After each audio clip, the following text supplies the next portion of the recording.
رب تبارک و تعالیٰ رمضان میں بھی ہے، رمضان کے بعد بھی. اور سب سے بڑی بات یہ ہے کہ ہمارے اندر جب تک یہ اخلاص نہیں آئے گا وہ طاقت و قوت بھی نہیں آئے گی. آج جس چیز کی ہمیں سب سے زیادہ ضرورت ہے وہ ہے اخلاص. ہماری عبادتوں میں ہماری ہر نیکی کے اندر اس کا ہونا بہت ضروری ہے. وما امروا الا ليعبدوا الله مخلصین لہ الدین. اللہ فرماتا ہے لوگوں کو حکم نہیں دیا گیا مگر یہ کہ وہ اللہ کی عبادت کریں تو خالص اسی کے لیے، خالص اس کے لیے کہ کسی اور کو شریک نہ کریں. حتیٰ کہ اگر آپ نماز پڑھ رہے ہیں اور آپ کو دل میں یہ احساس ہونے لگے کہ اتنے لوگ مجھے دیکھ رہے ہیں تو میں سیدھا ہو جاؤں نماز پڑھنے کے لیے، تو اگر لوگوں کے دکھاوے یا ریاکاری کی نیت آئی تو اس کو شرک خفی کہا گیا ہے. یہ چھوٹا شرک ہے، چھپا ہوا شرک ہے. عام گناہ کی بات نہیں، شرک کی بات کر رہا ہوں. کیونکہ خالص اللہ تعالیٰ کے لیے جو عبادت ہونی تھی اس میں تم نے دوسروں کو بھی شریک کر لیا ہے. دوسروں کی رضا، دوسروں کے خیال، دوسروں کی مرضی، یہ ایک ایسا مرض ہے جس نے ہمیں پکڑ رکھا ہے. آج لوگ کیا بولیں گے، لوگ کیا کہیں گے، اسی مرض میں پوری زندگی گزر جاتی ہے. ڈھنگ کے طریقے اپنا نہیں پاتا ہمارا نوجوان صرف اسی بات پر کہ لوگ کیا بولیں گے. ٹوپی پہننے میں شرم آتی ہے کہ لوگ کیا بولیں گے، داڑھی رکھنے میں شرم آتی ہے لوگ کیا بولیں گے. لوگ کچھ نہیں بولیں گے، جب تم مرو گے تو صرف انا للہ بولیں گے اور کچھ نہیں. انا للہ و انا الیہ راجعون، اس کے علاوہ کیا کہیں گے آپ کے مرنے کے وقت. میرے عزیزو، لوگوں کے احوال اور ان کے کوائف الگ الگ ہیں. تم اگر لوگوں کے لیے جیتے رہو گے تو کبھی قرار و سکون نہیں آ سکتا. اسی لیے صحابہ اکرام رضوان اللہ تعالیٰ علیہم اجمعین علی الاعلان یہ کہتے تھے. حضرت خبیب ابن عدی جب پھانسی پر چڑھائے گئے، سولی دی جا رہی تھی اور انہیں مکہ والے پتھر مار رہے تھے، تب انہوں نے اعلاناً یہ کہا تھا کہ مجھے اس بات کی پرواہ نہیں کہ لوگ مجھے کیا کیا گالیاں دے رہے ہیں، مجھے اس بات کی پرواہ نہیں کہ تم میرے ہاتھ کاٹ رہے ہو، ناک کاٹ رہے ہو، کان کاٹ رہے ہو اور گلا کاٹنے والے ہو، مجھے اس بات کی پرواہ نہیں، لیکن مجھے اس بات پر فخر ہے کہ میں مر رہا ہوں تو اللہ کی رضا میں مر رہا ہوں. میں اگر دنیا سے جا رہا ہوں تو حالت اسلام میں جا رہا ہوں، اس بات کا مجھے فخر ہے. عزیزان گرامی وقار، اسی بات کی آج ضرورت ہے کہ آپ کیا پہن رہے ہیں، کیا کھا رہے ہیں، کس طرح چل رہے ہیں، کس طرح بیٹھ رہے ہیں. یہ لوگوں کے لیے نہیں ہے. ہماری زندگی کے طور طریقے جو کچھ بھی ہونے چاہیے وہ اللہ اور اس کے رسول کے لیے. ایک حدیث میں آپ کو بتاتا ہوں جس کا آخری والا حصہ گفتگو کا اصل مقصد ہے. ایک بار رسول پاک صلی اللہ تعالیٰ علیہ وسلم مجلس میں بیٹھے ہیں صحابہ کے. ایک اجنبی شخص آیا، مجلس میں آیا، آ کر کے سیدھے حضور پاک صلی اللہ علیہ وسلم کے قریب بیٹھ گیا. اتنا قریب کہ اپنے گھٹنے حضور کے گھٹنے سے لگا لیا، قریب سے قریب ہو کر بیٹھا. صحابہ کرام اور بھی مجلس میں تھے، سب دیکھ رہے تھے. اور وہ اجنبی جو شخص آیا تھا اس کو کوئی بھی پہچانتا نہیں تھا. اس نے آتے ہی سوالات کرنا شروع کیا. سب سے پہلے اس نے پوچھا مل ایمان، ایمان کسے کہتے ہیں؟ رسول پاک صلی اللہ تعالیٰ علیہ وسلم نے جواب دیا اس بات کا اقرار کرو کہ اللہ تبارک و تعالیٰ کے سوا کوئی معبود نہیں، محمد صلی اللہ تعالیٰ علیہ وسلم اللہ کے رسول ہیں. فرشتوں پر اور اللہ کی کتابوں پر، رسولوں پر، تقدیر پر، قیامت کے دن پر اور مرنے کے بعد دوبارہ زندہ ہونے پر یقین رکھنا. اس اجنبی شخص نے پوچھا مل اسلام، پھر اسلام کیا ہے؟ حضور پاک صلی اللہ علیہ وسلم نے اس کا بھی جواب دیا، اللہ کی وحدانیت اور محمد صلی اللہ علیہ وسلم کی رسالت کا اقرار کرنا، نماز پڑھنا، روزے رکھنا رمضان کے، زکوٰۃ دینا مالک نصاب کو اور حج کرنا صاحب استطاعت کو. یہ اسلام ہے. 2 سوالات ہو گئے. تیسری مرتبہ اس نے سوال کیا مل احسان، احسان کیا چیز ہے؟ احسان نیکی کو کہتے ہیں. احسان یہی پورا تصوف ہے جس کو لے کر آج صوفیہ اکرام چلتے ہیں. اس نے پوچھا احسان کسے کہتے ہیں؟ اب جواب میں میرے آقا صلی اللہ علیہ وسلم نے 2 جملے ارشاد فرمائے، وہ ہماری پوری زندگی کو گھیرے ہوئے ہیں. کیا فرماتے ہیں؟ ان تعبد اللہ کانک تراہ وان لم تکن تراہ فانہ یراک. رسول پاک صلی اللہ علیہ وسلم فرماتے ہیں احسان کا مطلب یہ ہے کہ تم اللہ کی عبادت ایسے کرو جیسے تم اسے دیکھ رہے ہو. عبادت، نماز کی بات نہیں، عبادت میں سب چیزیں آ جاتی ہیں. روزہ بھی عبادت ہے، زکوٰۃ بھی عبادت ہے، حج بھی عبادت ہے، خیرات بھی عبادت ہے، نماز بھی اس کا ایک حصہ ہے. اور رسول پاک نے فرمایا یہ ساری عبادت ایسے کرو جیسے تم اللہ کو دیکھ رہے ہو. اور اگر تمہاری یہ کیفیت نہیں آ پاتی تو ایسی عبادت کرو کہ اللہ تمہیں دیکھ رہا. یہ خیال تو آ جائے کہ اللہ تمہیں دیکھ رہا ہے. اب وہ شخص جو سوالات کر رہا تھا اس نے ساری چیزوں کو کہا صدقت صدقت، ہاں آپ بالکل سچ کہہ رہے ہیں، سچ کہہ رہے ہیں۔ حضرت عمر فاروق فرماتے ہیں کہ کون اجنبی ہے، خود سوال بھی کرتا ہے اور خود تصدیق بھی کرتا ہے، جواب ملنے کے بعد کہتا ہاں بالکل آپ نے صحیح کہا۔ اخیر میں اس نے کہا متی الساعۃ یا رسول اللہ صلی اللہ علیہ وسلم، قیامت کب آئے گی؟ اس کے جواب میں رسول کریم صلی اللہ تعالیٰ علیہ وسلم نے مخفی انداز میں ارشاد فرمایا، جتنا پوچھنے والے کو معلوم ہے اتنا ہی پوچھے جانے والے کو بھی۔ ہاں یہ اور بات ہے کہ میں اس کی علامتیں تمہیں بتا دیتا ہوں۔ پھر فرمایا جب تم دیکھو گے کہ عورت اپنا سردار جننے لگ جائے، مطلب یہ ہے کہ ماں باپ پر لو بچے حکومت کرنے لگ جائیں، اور ننگے پیر چلنے والے نیچ ذات کے لوگ بڑی بڑی بلڈنگوں میں فخر کرنے لگ جائیں، بڑی بڑی عمارتوں پر فخر کرنے لگ جائیں، حکومتیں اور کرسیاں ان کے ہاتھوں میں آ جائیں، اور پھر جب تم دیکھو کہ گانے باجے کی کثرت ہو جائے، یہ دوسری احادیث کا مفہوم بھی اس میں آپ کے ساتھ رکھ رہا ہوں، زنا عام ہو جائے، تب تم انتظار کرو کہ قیامت بہت قریب آ چکی۔ میرے عزیزو، حضرت عمر فاروق رضی اللہ تعالیٰ عنہ فرماتے ہم سب سن رہے تھے اور وہ اجنبی آیا اور سوالات کیا اور چلا گیا۔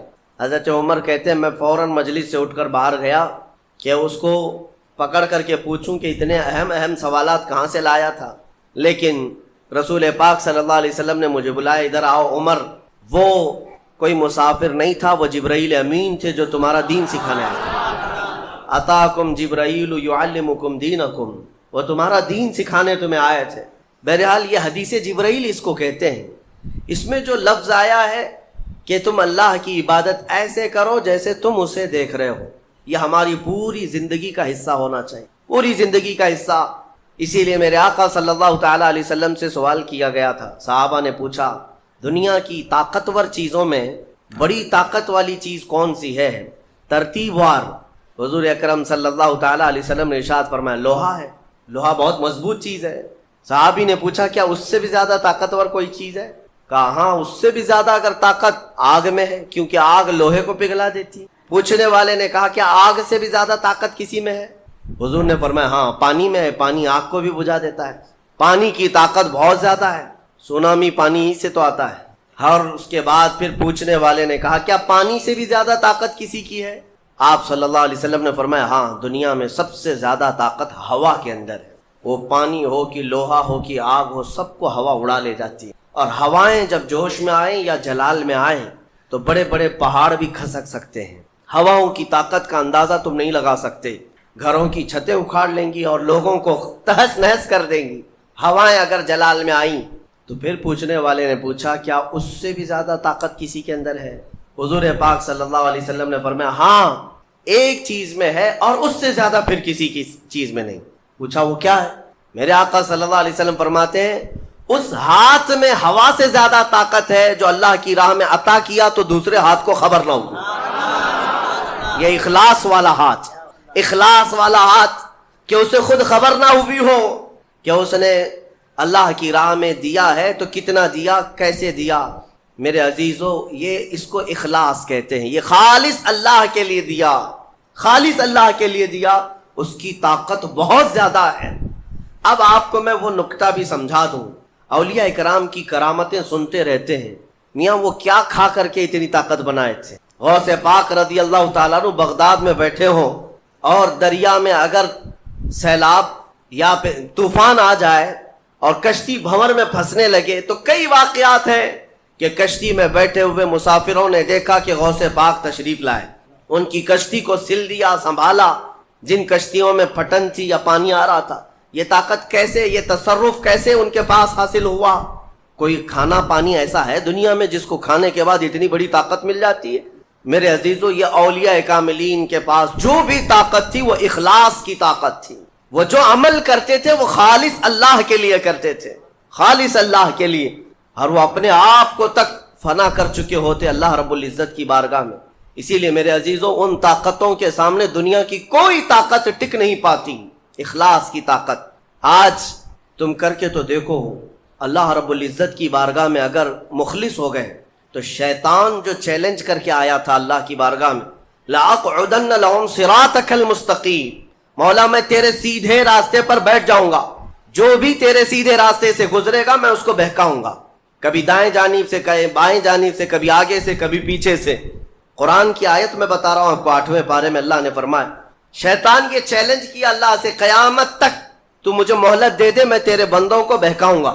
اور پھر اللہ تبارک و تعالیٰ سے وہ کہتا ہے کہ ان سب کو سیدھے راستے سے میں ہٹاؤں گا، لیکن شیطان نے آخر میں ایک جملہ یہ بھی کہا، مولا یہ جتنے بھی سیدھے راستے پر چلیں گے ان کو بہکا تو دوں گا، الا عبادک منہم المخلصین، مگر تیرے وہ بندے جو اخلاص کے ساتھ تیری عبادت کرتے ہیں ان پر میرا داؤ نہیں چل سکے گا، میں انہیں نہیں بہکا سکوں گا۔ اب اندازہ کرو کہ شیطان جس کے پاس ساری طاقتیں آ جاتی ہیں باطل طریقے سے وقتی طور پر، وہ عاجز آ گیا، تو پھر دنیا کی یہ چھوٹی موٹی طاقتیں تمہارا کیا بگاڑ لیں گی؟ اگر اخلاص تمہارے اندر آ جائے، خلوص کی دولت آ جائے، دنیا میں جو کچھ بھی کر رہے ہو سب دکھاوے کے لیے نہیں ہے، کچھ عبادتیں ایسی ہیں جو تمہارے ساتھ راز رہے تمہارے اور تمہارے پروردگار کے بیچ۔ ہر بات کی تشہیر کرنا ضروری نہیں ہوتا کہ لوگوں کی مدد آپ نے کیا تو پیپر میں چھاپ دیا، اور آپ کوئی نیکی کر رہے ہیں تو ضروری نہیں ہوتا کہ ہر چیز کی تشہیر کی جائے۔ ہاں کچھ چیزوں میں حکمت اور مصلحت ہو سکتی ہے کہ لوگوں کو نیکی کی طرف بلانے کے لیے اعلان کیا گیا ہو، لیکن ہر چیز میں نہیں۔ عزیزان گرامی وقار، اخلاص جب کسی کے پاس ہو تو ایک اور حدیث میں آپ کو بتا دوں، بندے جو عبادت کرتے ہیں نا یہاں پر دنیا میں بھی، سب کا کچھ نہ کچھ ایک غرض ہے، کچھ نہ کچھ ایک مقصد ہے۔ آپ نماز کے لیے آئے ہیں یا نیکیاں کر رہے ہیں یا گناہوں سے بچ رہے ہیں تو کوئی تو غرض ہوگی، ہاں دو میں سے ایک چیز ہوگی، جہنم کا خوف ہوگا، اللہ کے عذابات سے ڈر لگتا ہوگا اس لیے نماز پڑھ لیتے ہیں، پوری اپنی صحیح کر لیتے ہیں، یا تو پھر جنت کی نعمتوں کا شوق ہوگا کہ جنت میں جانا ہے، صحابہ تابعین اولیاء کاملین کے پڑوس میں رہنا ہے، یا تو شوق ہے یا تو ڈر ہے، اور یہ دونوں چیزیں بندے کو عبادت کرواتی ہیں۔ قیامت کے دن کے متعلق حدیث میں ملتا ہے، جب بخشے گئے ہوئے لوگ جن کو جنت بھیجا جا رہا ہے، جنتیوں کی بات کر رہا ہوں عام کی نہیں، تو اس میں 3 کیٹیگری ہوں گی۔ ایک جماعت ہوگی جن سے اللہ تعالیٰ فرمائے گا کہ اے بندو تمہارے اوپر آج جنت کھول دی گئی، تم بخش دیے گئے ہو، تم عبادت کرتے تھے دنیا میں، بتاؤ کیوں کرتے تھے؟ وہ بندے کہیں گے کہ مولا تیری جہنم سے بڑا ڈر لگتا تھا، اس کے عذابات کا خوف تھا، اس لیے ہم عبادت کرتے تھے۔ رب تعالیٰ فرماتا ہے کہ جس چیز سے تم ڈرتے تھے میں نے آج بچا لیا، جاؤ میری جنت میں، ان کو جنت بھیج دیا جائے۔ دوسری ایک جماعت، ان سے رب تبارک و تعالیٰ پوچھے گا تم کیوں عبادت کرتے تھے، تم بھی جنت کے مستحق ہو گئے ہو، آج بخشے گئے ہو۔ وہ لوگ کہیں گے کہ مولا ہمیں تیری جنت کی نعمتیں سننے کے بعد اس قدر شوق تھا کہ ہم وہ نعمتیں حاصل کرنے کے لیے دن رات عبادت کیے، ذکر کیے، تسبیح پڑھے، اور آج کامیاب ہوئے۔ رب تعالیٰ فرماتا ہے میری جنت کی خواہش کرنا بھی نیکی ہے، جاؤ میں تمہیں جنت دیتا ہوں۔ وہ بھی جنت میں چلے گئے۔